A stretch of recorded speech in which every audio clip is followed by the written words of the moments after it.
Welcome to the Post-Pandemic Freedom Show, brought to you by Bold Molders. I'm Dr. Wayne Buchanan, and this is... Joshua Shafran. Today we're continuing our conversation about three blind spots. Last time we did a very high-level overview, and I know that there are people who are going to do better with the visual that I know that you've got developed, because I can see parts of it sneaking from behind you Oh, there, on my peeking on from my behind. Yep. board, yeah. Yeah.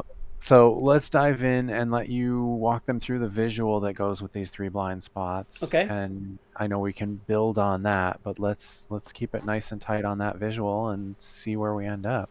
All right. So we're talking about, just to recap, we're talking about the journey to unleash your inner bold molder, so to speak, so that you can live a life of post-pandemic freedom on your terms, whatever that means to you, and make the kind of impact that you want to make. Well, it's about igniting that inner bold molder. And in order to do that, of course, well, we've got to make the unconscious conscious so that it's not continuing to direct our lives. And we talked about at a high level the three blind spots. So let's kind of draw out that diagram that I have behind me that you can kind of see on there. So when we Ooh, start, can I sure. test?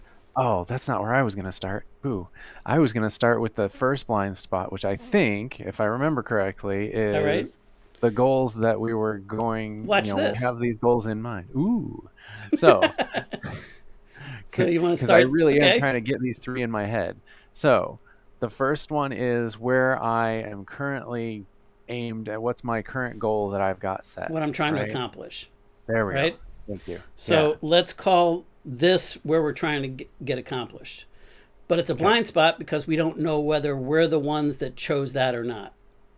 Yeah. Now, And I definitely fell into the I'm doing this because it's safe, not because it's what I really want to be doing right. for many, many years. Right. Well, and we all do. We make decisions out of our circumstances. We make decisions based upon what we've lived through, what we've experienced, what we think is possible for us, Hmm. not what we're dreaming, not what we're doing. But let's call this, just so that we have some sort of diagram. Let's call this that point, right? Okay.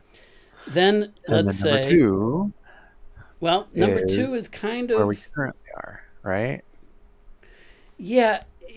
See, well, let me explain. It's So it's not where we think not we're quite starting CDO. is right here, right? We think Hmm. we're starting here, and we think that we want to go to here. Okay. Okay, but this is blind spot number one, which may or may not be true, Hmm. right? What I mean is that we may or may not have consciously chosen out of vision where what our goal is and what we're looking to accomplish, and it Okay. may be this. More than likely, it's greatly limited, but let's just say that it is. Hmm. Where the second blind spot comes in is where we think we are Hmm. and where we believe that we are based on our beliefs Hmm. is probably not where we actually are. So the second blind spot is in between, is recognizing that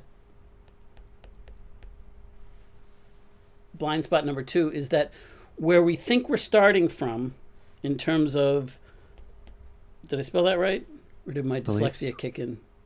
Looks I good to me. before E Go with except it. after C. Okay, cool. And lies and science.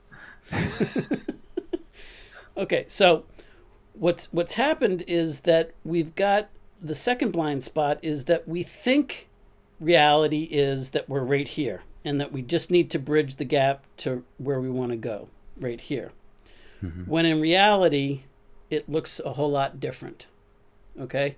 And this is not good or bad, it's just objectively where we are. So if we bring it down to this diagram that's pre drawn, Hmm. where we get stuck is if we've got blind spot number one, which is a subjective set of perceived goals, of perceived uh, um, achievements that we want to, the life that we want to live, and it's subjective because it's based upon our unconscious conditioning. It's based upon our past, and we're unaware that we're making those decisions necessarily based upon our past. Now, of course, those come with their own set of problems and challenges and different things that we want to bridge, taking us from the same thing, a subjective current situation or perception of where we are currently versus a subjective perception of where it is that we want to go. Well, then bridging the gap between the two, we know that there's certain things that we've got to do. We know that there's certain challenges. We know that there's certain things that we need to learn that we don't know, and all of those things. And really, what we've been living with our entire life is plus or minus the status quo, which is some point in the middle. Sometimes it's closer to this side. Sometimes we get there. And we've had tastes of the success that we want to have, right? But then what ends up happening is we bring the third, or the second blind spot, which is this one right here, where the subjective situation, where we start to realize that the unknown unknowns or the actual objective situation has been misdiagnosed compared to what we think is going on. So the blind spot number 2 is in between here. It's the gap in there, right? It's the gap between here and here. Okay. So, and the reason why this is a blind spot and an important one to recognize and to make the unconscious conscious in this area is because what we think are the issues that we need to tackle, that we need to figure out, probably aren't, because we're at a totally different spot, and we may need to figure out some of them, but chances are that we're going to then move on to the last one. The potential, our bold molder goals, are the blind spot that I love so much, because so much more is possible that we don't even know that we don't know is possible for us. And so if we are setting out to figure out how to bridge the gap, instead of trying to stay within plus or minus of the status quo in there, what if we did this? And what if we selected goals based upon our vision? What if we lived out of that vision? And what if we could set those goals? And what if we then set out to overcome the challenges, the obstacles that are in between where we truly are and where we really want to get to? What would be fulfilling? What would be a meaningful life for us? And making the impact that we want to make, and doing the things that we want to do, living with the people that we want to live with, supporting them, giving the life that we know that we've been meant for, the higher calling that is what we're supposed to be doing, instead of denying that, right? And I'd already had that moment of, that looks like a lot of work, but is it actually any more work than bouncing back and forth between 1 and 2 and never really getting anywhere? And yeah. You know, I mean, what? would you It's rather almost just do certainly this and feel worth the pissed work. off and frustrated and live in this zone all the time? Or would you rather go climb a methodically, mountain, methodically bridge the climbing. gap Mm-hmm. between this and this? Or Yep. So the real work to be done, of course, is bridging the gap. But it's a fun gap to bridge, right? We were talking about this on the first episode, which is the mountain that you'd be okay dying on if you don't hit the summit, because it's so much fun climbing it. It's so fulfilling, it's so meaningful. It doesn't mean that it's not hard. It doesn't mean that you don't have to work at it, because you do. But the act of doing it fills you with that enthusiasm, fills you with the courage and the confidence, even though, yes, you get drained, and yes, it's never going to be a straight line. It's going to be a zigzag, a tic-tac line to get there. However, now you're doing it in a meaningful way, and you're not going to be like me, where you're miserable every step of the way, where you're looking for it to fix you. Instead, what you're doing is you're enjoying the moment, and cliche though it may be, it's you're smelling the roses along the way of the journey, and you're actually enjoying the journey. Yes, your goal is to reach some sort of achievement, some sort of destination that you've set for yourself. And you'll get there, and inevitably it'll look different than you thought it was going to look, but also, at least my experience has been that it's always better than I thought it was going to be. the achievements, the goals, the where I see the possibilities in bridging this gap, in going from here, in doing the work and doing the energy and tic-tacking, it actually ends up being faster because I I'm And that's stuck miserable in and a I'm loop. doing this and I'm doing this and I'm doing this and I've already spent 25, 30 years doing that, and when I get there and when I taste it, I'm bouncing back. And snapback loop, snapback loop, snapback loop. Okay? But let's say that, I mean, this gives a this is kind of a misnomer because it implies a straight line, and really what it is, it's a zigzag, and sometimes it looks like this, and sometimes it looks like this, and sometimes it looks like this, but eventually you get there, right? And so this is actually a much faster route because you're actually bridging the gap in between where you actually are and Hmm. where it is that the bigger vision that you want to get to. And so the act of doing that is actually fulfilling because you're making progress and it feels good. You feel fulfilled and you know that you're getting closer. Some days it's closer than others. Some days you might take a step back, but you're never going back to this pattern right here of all Hmm. that rigmarole inside your previous status quo zone. Does that make sense? Yeah. Yeah. And I'm still stuck on it. Sounds like a lot of work, but you know what? The more I unpack that for myself, the more I go, I get bored if it's too easy. Like if it really was just follow these steps, I squirrel, I'm not promise you, following the steps. I promise you, you just said squirrel. I promise you that the squirrel is working a million times harder than the person going along the Hmm. way and just tic Hmm. tacking and working this way. I Yep. think the challenge where we think it's going to be heavy, where we think it's a lot of work, is when and let me just do my best to eliminate a bunch of this stuff all at once so I can clear it up. I think the challenge is when we're fighting with ourselves about this point right here, going Mm. from this to this, and then seeing, well, wait a minute, I'm selling out on myself if I only go here, which, by the Hmm. way, if that's all you start with to start with, that's fine.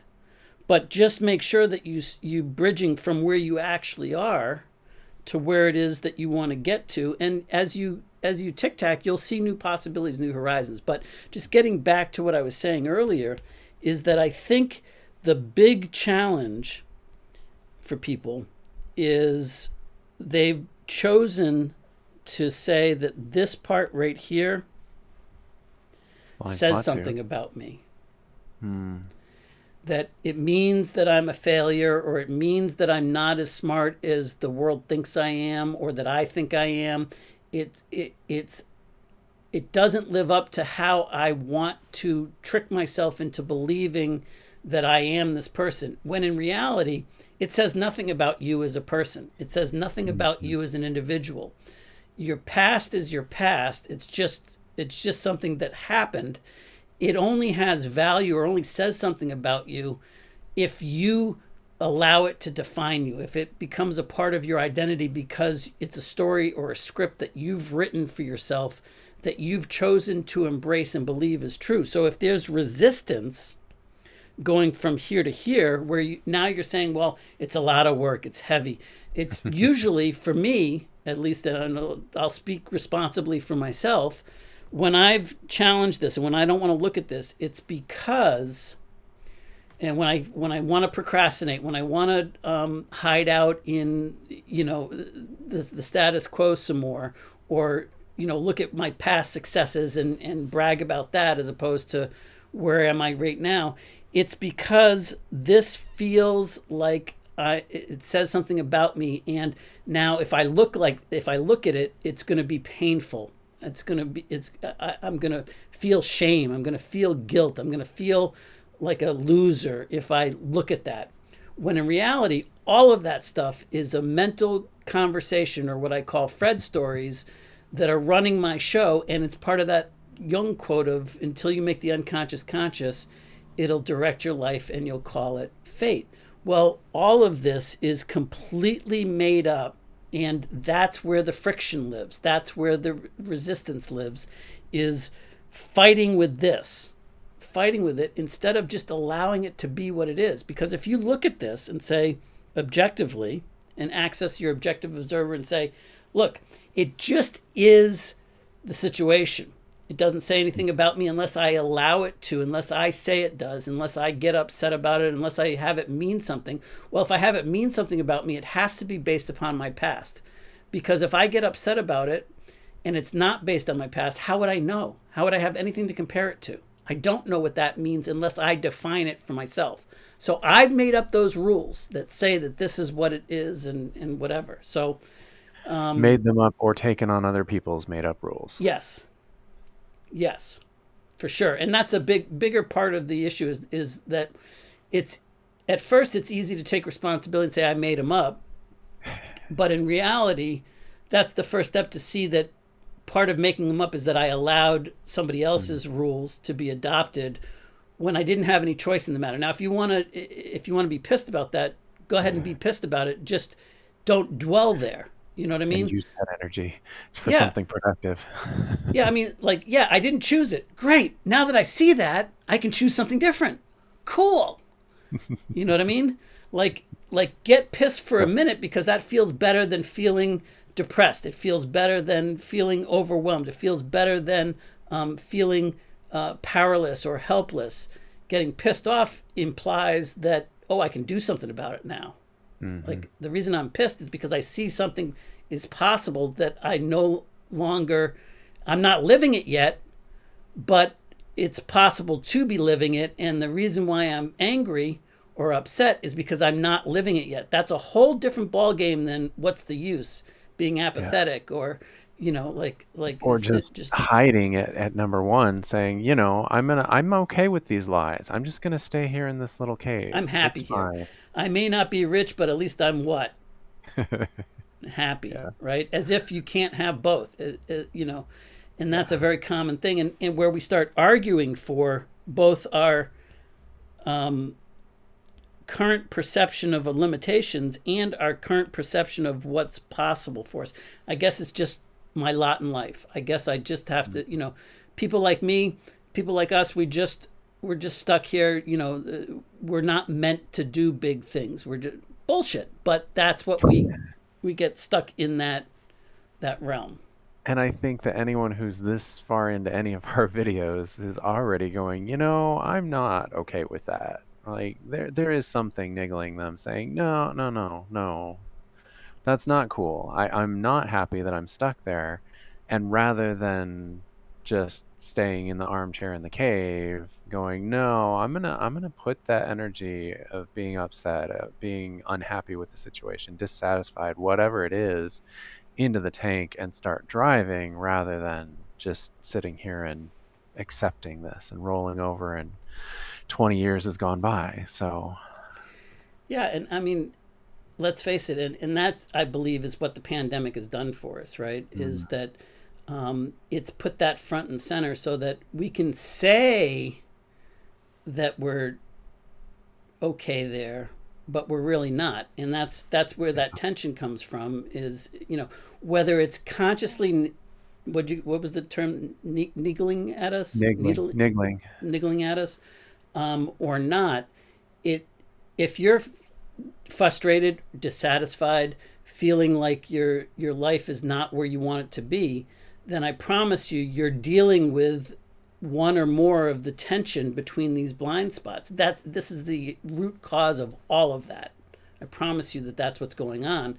We just have to get it down to more fine-tuned and specific, individualized, personalized to you specifically, so that it's not just common, you know, it's not just generalized understanding. And that's a good place to put a plug for your 28-page report called the Post-Pandemic Abundance Playbook, because it's how you can start to customize this for yourself and start to live this on a daily basis, so that you don't have to be fearful of, you know, looking at what's these blind spots, because it's not going to hurt you. You're not going to bleed. You're not, and in fact, you're going to find relief in looking at the blind spots.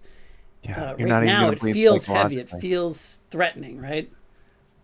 Yeah, yeah.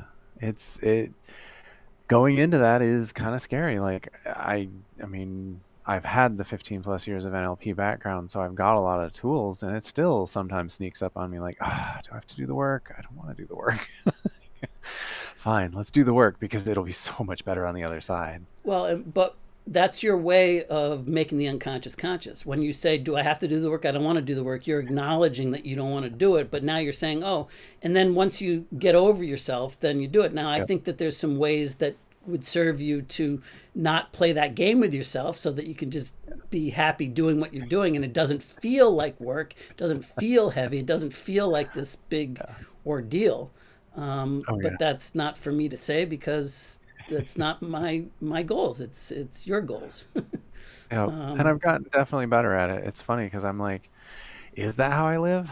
Well, there's some part of me because it came up as an example, but I, I don't know how familiar that is. I mean, I used to. I remember as a teenager, had to dig a post hole and it took all friggin' day. And, after I got married, I'm like, oh man, this digging a post hole to put in a new mailbox is going to take forever.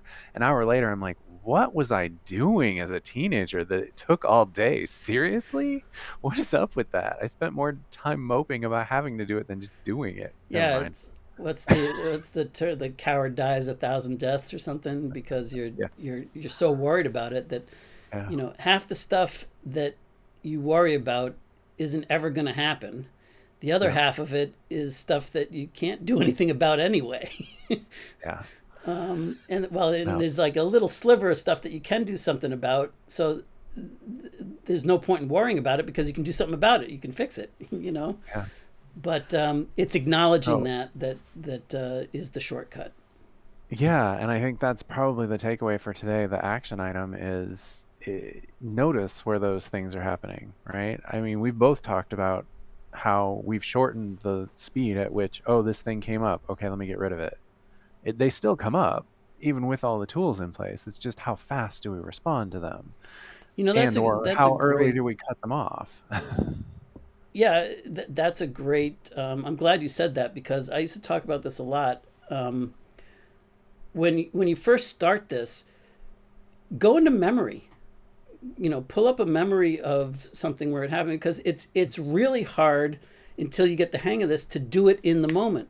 But what Yeah. you'll find is that when you can do it in memory and you can call up an experience and look at it in the experience when you had a reaction that was less than stellar than or just different than you wanted it to be, Mhm. and you look at it in reverse, and what you'll find is that it will start to collapse time frames, that you'll get closer and closer to being able to acknowledge what's going on and see your unconscious reactions in the moment. It becomes closer to the actual time. But in the beginning, so what if it's 5 years ago or Yeah.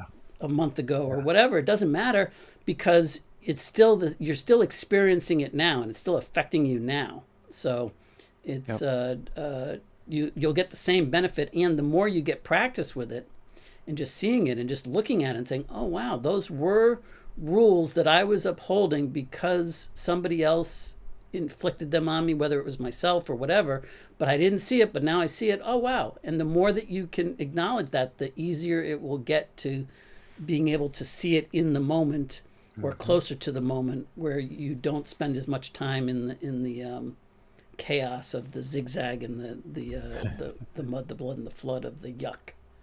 And then once you've worked through some of the past experiences and you have a better idea of what you think you want moving forward, you can future pace. You can say, hey, when's the next time I'm likely to run into this? Let's mentally play through that and notice, because it's not actually in the moment. You're making the whole thing up, but you get that chance to say, oh, hey, look what's coming up as this plays out. Okay, that's not really helpful. Rewind. What if I Yeah, add this instead? I call the shifting from when what you call future pacing, I call it shifting from if then contingencies to when then. When Mm-hmm. this happens, so now I'm in charge. When this situation Mm-hmm. happens, then my new rule is going to be this. So now when that trigger happens, the when, so now I'm getting to decide what my conscious reaction is going to be at that point. But same Yeah. thing as the future pacing. Yeah. And I find both of those exercises, looking at the past and, the when then future pacing approach, help narrow that gap. Like, okay, you have to dig your well while you're before you're thirsty. There you go. While you're not thirsty, before you're thirsty. Both work. Yeah. Because if you do the work offline, then it makes it much easier to happen in the moment. Like every time that you run this, that it's not actually happening. Even if it was like, oh wait, we just had that conversation. I finally got the fight or flight flushed out of my system. Let me unpack what just happened. Hey, it's much narrower. It's not 5 years ago. It's an hour or two ago, right? Yeah, and before, like 5 years ago, I didn't even recognize that it was fight or flight. I Yeah. didn't. I. It was just like, oh, this was a certain set of circumstances that required me to exit from this scenario because blah Hmm. blah blah happened, and Stories. yeah, whatever. But now I see. Oh, wait a minute. That was a story. It was Hmm. a limiting beliefs and unconscious conditioning that I had no clue was running me. And now that I see that, it doesn't mean that I'm completely fixed and I don't ever do it again, but it gives me more relief, more freedom, more breathing room to then see deeper. And eventually, you'll get rid of big chunks because, like we talked about in a previous episode, how you do one thing is how you do everything. And what shows up in one area shows up in all the areas in terms of the fractalness, which is great because if you just make a small bit of progress in one area, the spillover effects are great in all areas of your life. Hmm. So And I think that's a great note to send people off to do some work. good. Well, if you want the direct link, you can look in the description below. And also, if you just want to type into postpandemicabundance.com, that will take you directly to Wayne's report. It's on Gumroad, and it's a 28-page report that you can download and play along, so to speak, with us. And on that Sounds good. note, I noticed the gentleness. We've gotten much No better at not concussions for leaving the you, huh? circle.